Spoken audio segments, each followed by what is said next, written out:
Morning. The two-party system in this country is outdated. It's flawed. However, it could work if people just realize that radicals have taken over both parties.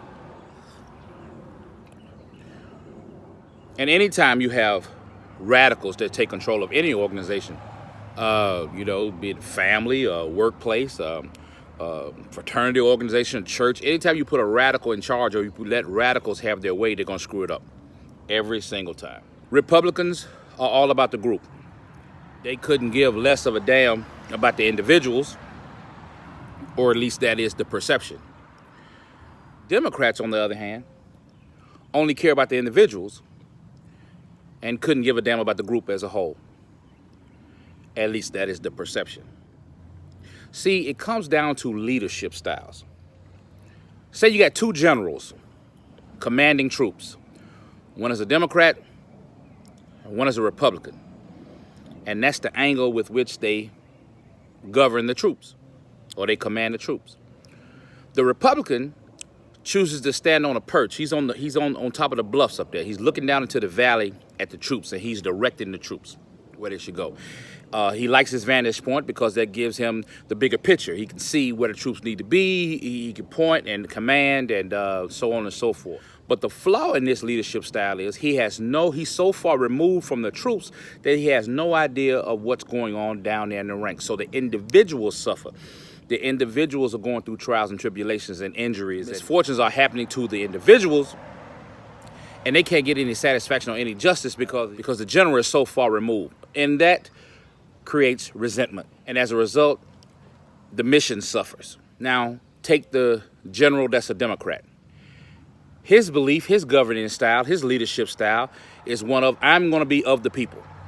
I don't want to be on the perch on the bluffs. I want to be down amongst the troops. I'm going to command from the field because I need to know what's going on with my individuals. I need to be attentive to my troops. Well, the flaw in that is you lose the bigger picture if you stay down there the whole time, because while you're tending to each and every fire that comes before you by each and every person that has a gripe or complaint, the group is not moving. And you can't see that they're not moving because you're down there with them. They're stagnant. And that creates resentment. And as a result, the mission suffers. So there's flaws in both styles. There's flaws with Democrats. There's flaws with Republicans. And the crazy part is it's been proven that you need someone that's in the middle, that can see both points of view, that can govern from both points of view.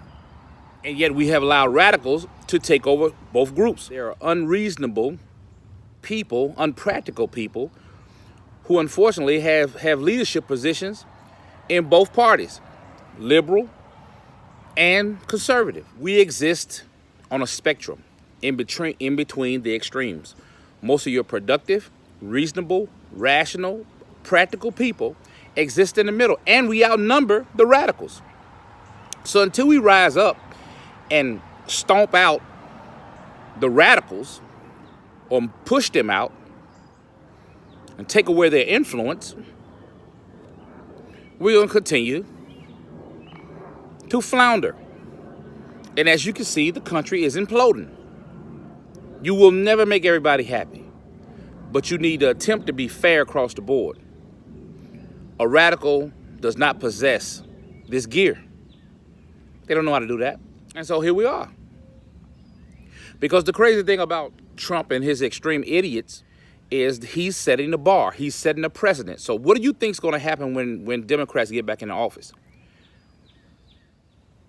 It's going to be a free fall. It's open season on stupidity. I can say and do whatever the hell I want to do. I can be as radical as I want to, and you can't do anything to stop me because I'm in power. Human nature is human nature. Trump is setting the bar. That's why Trump is so dangerous, because it's going to happen. It's going to happen. I don't know, man. I'm not necessarily for doing away with the party system. I just need cooler heads to prevail. I need common sense to come into play, but common sense ain't common. That's the saying. I don't know, man. That's my 2 cents on this Wednesday morning. But y'all be good, man. I'll holler at you.